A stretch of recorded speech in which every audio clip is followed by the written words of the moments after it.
যেটা বলা হচ্ছিল যে অধীর সেলিম জুটি, অধীর চৌধুরী হারলেন, তার পাশাপাশি দেখা গেল মুর্শিদাবাদটা নিয়ে অন্তত অনেক বেশি আশাবাদী ছিলেন বামেরা যে ওই সিটটা সেলিম জিতছেন।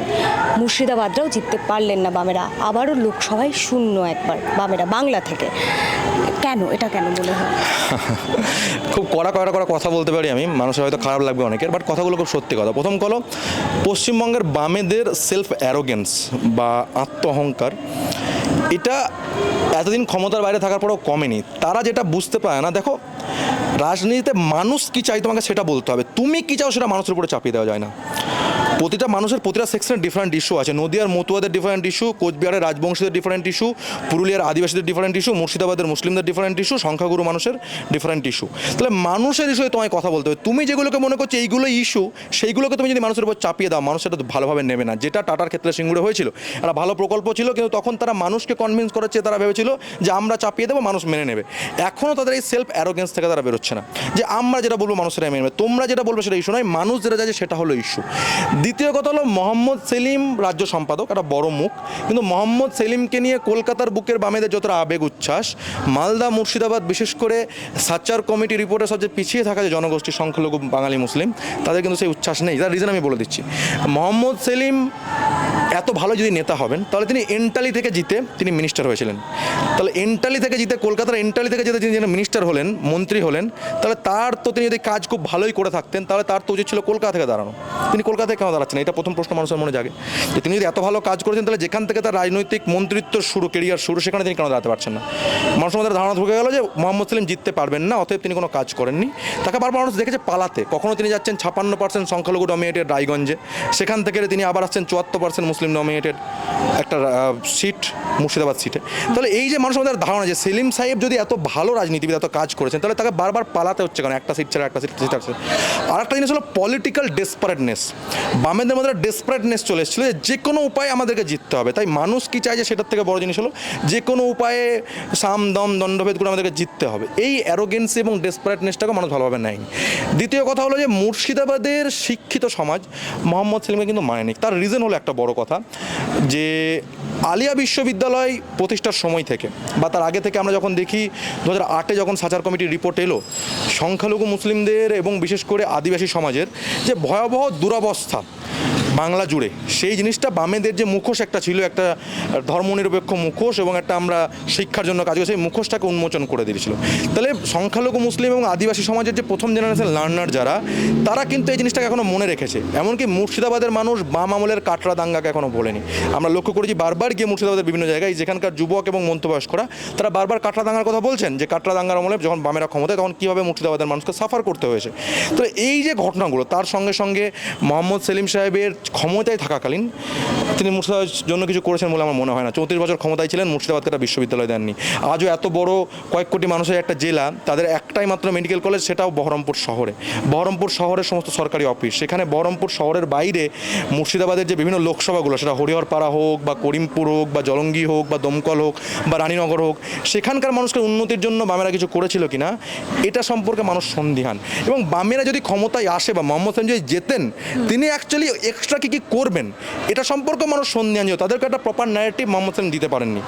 আরেকটা খুব একটা নিচু লেভেলের একটা ইস্যু, ধর্মীয় ইস্যু যেটা ছিল, যেটা কাজ করেছে, সেটা হলো বামেদের যে ম্যানিফেস্টো ছিল, সেই ম্যানিফেস্টোতে বলা হয়েছিল তারা সমকামিতা বা হোমোসেক্সুয়ালিটিকে লিগালাইজ করবে, সমসামিতাকে তারা লিগালাইজ করবে এবং সমকামী কাপলদেরকে তারা অধিকার দেবে।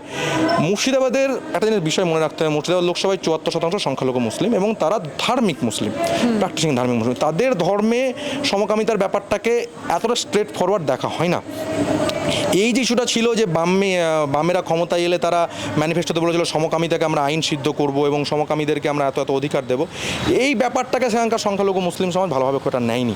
যেটা ভোটের মাত্র এক সপ্তাহ আগে একটা মোহাম্মদ সেলিমের বিরুদ্ধে একটা হিউজ অ্যান্টি ইনকামবেন্সি তৈরি করে এবং তার বিরোধিতা করাটা অনেক ইজি হয়ে যায় তখন মানুষের কাছে।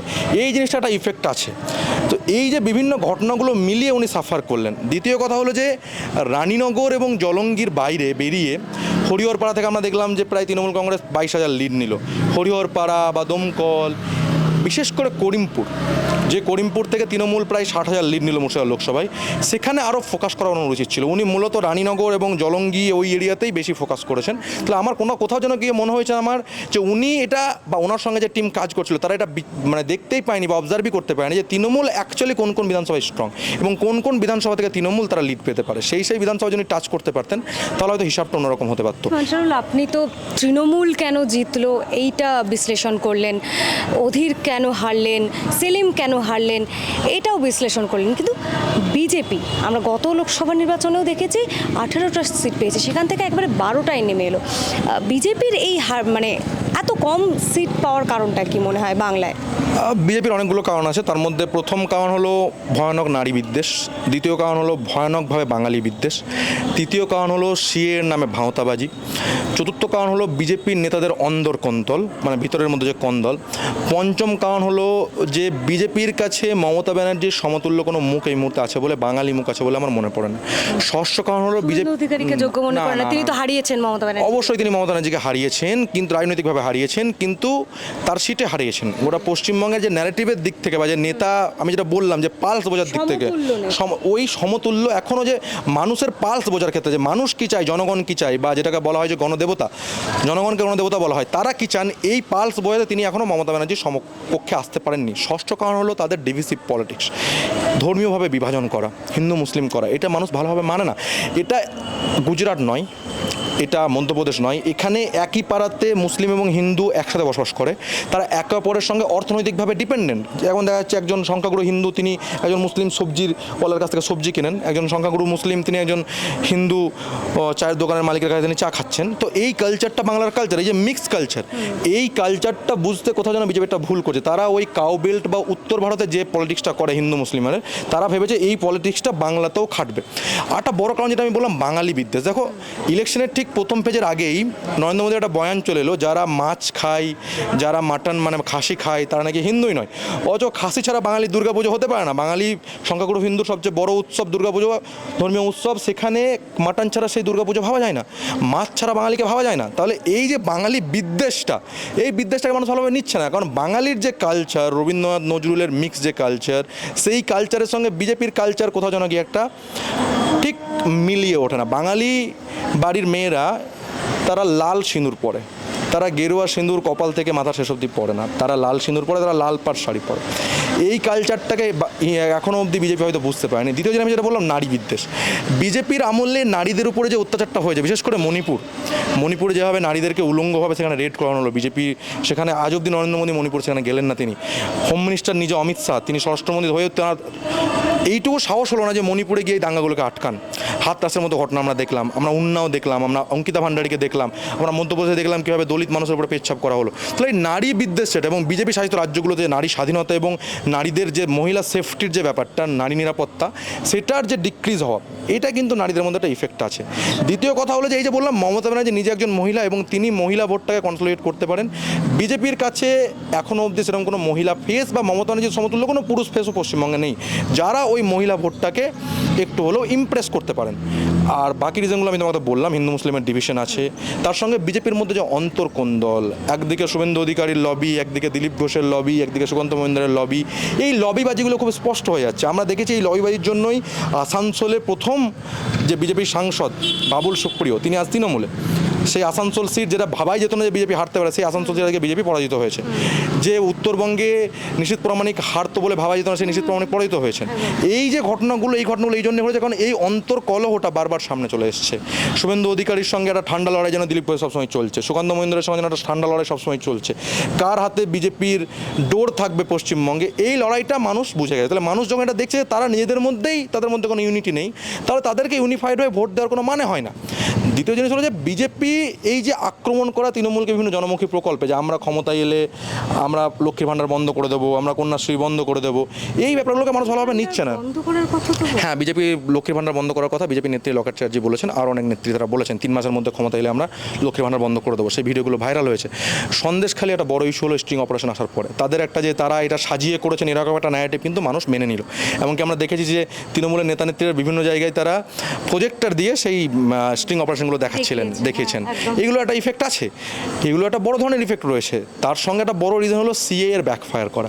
মানুষ যে সিএ এর কথা শুনিয়ে তারা মতুয়া ভোট এবং রাজবংশী ভোট ক্যাপচার করেছিল, বাংলার 2 মতুয়া গড়েই তো বিজেপি জিতেছে। অবশ্যই বাংলার 2 মতুয়া করে বিজেপি জিতেছে, কিন্তু ভোটের তুমি যদি পার্সেন্টেজ দেখো বা আরও বিভিন্ন জায়গায় উত্তরবঙ্গে যে পার্সেন্টেজ দেখো, সেই পার্সেন্টেজটা কমছে। কারণ তারা বাংলাতে কয়েক লাখ মানুষ এমন আছেন যারা দাঙ্গা পীড়িত হয়ে হোক বা বাংলাদেশ থেকে ভারতে উন্নত জীবনযাত্রার জন্য হোক তারা এসছেন, এবং তাদেরকে সিএ এর ভাঁওতা বাড়িটা তারা বেশি নিতে পারছে না। সিএতে মাত্র 10 জন না 15 জনকে নাগরিকত্ব দেওয়া হলো তাও ইলেকশনের আগে, হয়তো দীর্ঘদিন ধরে তাদেরকে নাগরিকত্ব দেওয়ার কথা বলা হচ্ছে। তো এই ভাঁওতাবাজির ব্যাপারটা তারা বুঝে ফেললেন। এবং আসামে যখন এনআরসি হলো, যে জিনিসটা বিজেপি বারবার একটা ন্যারেটিভ দিতে চেয়েছিল যে এনআরসি করে আমরা সংখ্যালঘু মুসলিমদের তাড়াবো, সংখ্যাগুরু হিন্দুদের কোনো অসুবিধা হবে না। কিন্তু আসামে এনআরসির ফলে দেখা গেল 18 লাখের মধ্যে 12 লাখ বাঙালি হিন্দু। যখন আমরা দেখলাম বর্ধমানের এক বিজেপি নেতা, সে যখন বিজেপি শাসিত এক রাজ্যে গেল, সেই রাজ্যে তাকে বাংলাদেশি বলে তাকে পুলিশ গ্রেপ্তার করে আটকে রাখলো প্রায় 3-4 মাস। বর্ধমানের এক বিজেপি নেতা, তিনি নিজে একজন বিজেপি নেতা, শুধুমাত্র বাঙালি হওয়ার জন্য। তাহলে এই যে জিনিসগুলো, এই জিনিসগুলো একটা বড় ধরনের ইফেক্ট রয়েছে, বড় ধরনের ইফেক্ট রয়েছে, কারণ মানুষ ভয় পাচ্ছে। দ্বিতীয় কথা হলো ওই যে বললাম যে কনসোলিডেট হওয়া, পশ্চিমবঙ্গ প্রায় 30% সংখ্যালঘু ভোট, সেখানে সংখ্যালঘুদেরকে এক পক্ষে আপনি একদিকে দূরে সরিয়ে রেখে আপনি পশ্চিমবঙ্গের মসনদে কখনোই বসতে পারবেন না। এই স্বপ্ন যদি কেউ দেখে সে ভুল দেখছে। এখন তাহলে এই যে লোকসভা নির্বাচনের ফলাফল, সেটা কি আমরা জানি 26-এ বিধানসভা নির্বাচন রয়েছে বাংলার, তার কোনো একটা বড় ভবিষ্যতের কি কোনো ইঙ্গিত দিল, কোনো দিক নির্দেশ করে দিল? অবশ্যই বড় দিক নির্দেশ দিল। প্রথম কথা হলো যে এই লোকসভা নির্বাচনের ফলাফল অভিষেক ব্যানার্জিকে মমতা ব্যানার্জির পরে তৃণমূলের একচ্ছত্র নেতা হিসাবে ঘোষণা করলো, তার প্রতিষ্ঠা করে দিল। তিনি যে প্রায় 7 লাখের বেশি ভোটে জিতলেন এবং বিভিন্ন জায়গায় তিনি যে ক্যান্ডিডেটগুলোকে দিয়েছিলেন তাদেরও তিনি যেভাবে ক্যাম্পেনিং করলেন, তারা যে জিতলো, তাহলে মমতা ব্যানার্জি যদি 26-এ বা 31-এ বা কখনো যদি পলিটিক্যাল অবসর নেন, রাজনৈতিক অবসর নেন, তারপরে অভিষেক ব্যানার্জি যে পরের নেতা, মুখ্যমন্ত্রী ফেস, এটা প্রতিষ্ঠা করলো। দ্বিতীয় কথা হলো 26-এ গিয়ে দাঁড়িয়ে যে বিজেপির ক্ষমতা হ্রাস পাওয়া, এটা কোথাও গিয়ে বাকি বিরোধীদেরকে একটু অক্সিজেন দেবে, বিশেষ করে বামেদেরকে একটা অক্সিজেন দেবে, যে তারা হয়তো বিজেপির থেকে যে ভোটটা তাদের ভোট ব্যাংক থেকে ট্রান্সফার হয়েছিল সেই ভোটটা ফেরার একটা আশা রয়েছে। এবারে এই ভোটের ফলাফল শুভেন্দু অধিকারীর ভবিষ্যৎ, রাজনৈতিক ভবিষ্যৎ নিয়ে একটা বড় প্রশ্নচিহ্ন কেটে রেখে গেল। নিশীথ প্রামাণিক হেরে গেলেন, দিলীপ ঘোষ হেরে গেলেন। দিলীপ ঘোষ হেরে যাওয়ার পরে রাজনৈতিকভাবে যেভাবে অধীর চৌধুরী হেরে যাওয়ার পরে এই মুহূর্তে দাঁড়িয়ে রাজনৈতিকভাবে ইরিলিভেন্ট হয়ে যাচ্ছেন, দিলীপ ঘোষ রাজনৈতিক ইরিলিভেন্ট হয়ে গেলেন। আরএসএসের এত পরিচিত একজন নেতা, বিজেপির সবচেয়ে বড় নেতা, যার আমলে বিজেপি মাত্র 2 থেকে 75টা 77টা মতো সিট জিতলো, 18টা লোকসভা জিতলো, তিনি হারার পরে তিনি রাজনৈতিকভাবে ইরেলিভেন্ট হয়ে গেলেন। তার সঙ্গে সঙ্গে শুভেন্দু অধিকারীর যে কনফিডেন্স, সেই কনফিডেন্স হয়তো অনেকটা ভেঙে গেল।